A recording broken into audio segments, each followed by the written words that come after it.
ஏன்னா ஆரம்ப காலத்துலேருந்தே சிவகுமார் அவர்கள் வந்துட்டு உச்சத்தில் இருக்கும்போது பக்கத்தில் இருக்கக்கூடிய நேபர்ஸ் எல்லாம் வச்சு பழகி அவங்கள மாமா மச்சான்னு போய் வந்துட்டு இந்த இந்த சின்ன பசங்க, அதாவது சூர்யாவும் கார்த்தியும் சரி, அவங்க வீட்டில் போய் விளையாடுறது, பக்கத்து வீட்டில் போய் மாங்காய் அடிச்சு சாப்பிட்றதுன்ற ஒரு லைஃப் ஸ்டைலை அவர் அனுமதிச்சிருக்காரு.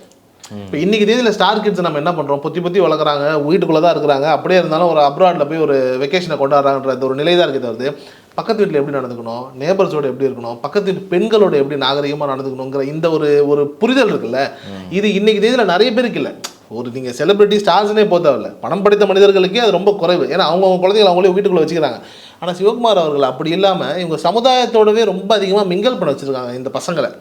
அது என்ன ஆகுது அப்படின்னா, இவங்களால சமுதாயத்துக்குள்ளே உள்ளே பூந்து நல்லது எது கெட்டது எதுன்னு புரிஞ்சுக்கிட்டு அதுக்கப்புறம் சமுதாயத்துக்கு திருப்பி நல்லதை கொடுக்க முடியுது இந்த குடும்பத்தினால.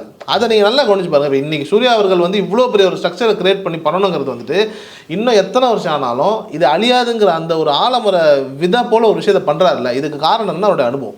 கண்டிப்பாக சின்ன வயசுலேருந்தே அவர் பழகின மனிதர்கள், இந்த மனிதர்களில் யார் நல்லவன் யார் கெட்டவன் இதெல்லாம் தாண்டி வந்துட்டு சில மனிதர்கள் கெட்டவங்க மாதிரி இருப்பாங்க ஆனால் நல்லவங்களாக இருப்பாங்க இப்படிங்கிற இந்த புரிதல் இருக்கு இல்லையா, சொந்த பந்தத்தோடு இருக்கக்கூடிய ஒரு புரிதல், இது வந்துட்டு அவருக்கு பியூட்டிஃபுல்லாக அமைஞ்சிருச்சு.